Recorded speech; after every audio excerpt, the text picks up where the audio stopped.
নামাজে দাঁড়ানোর পরেই ইমাম সাহেব যখনই তাকবীর দিবেন আল্লাহু আকবার, এই হাত বাঁধার পরেই সানা পড়বেন। এই সানা সকলকেই পড়তে হবে।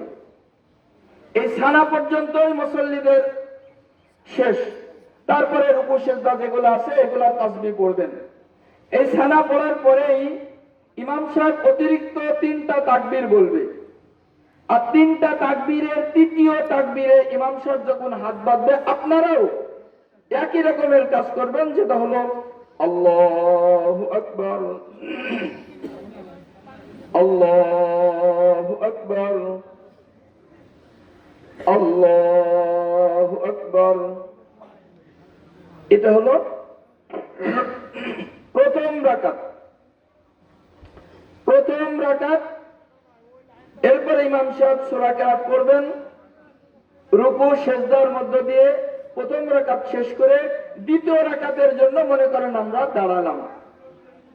এরপরে আবারও ইমাম সাহেব রুকু সূরা কেরাত শেষ করবেন।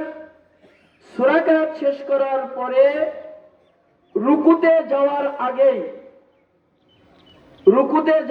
আগেই আবারও ইমাম সাহেব অতিরিক্ত 3টা তাকবীর বলবেন।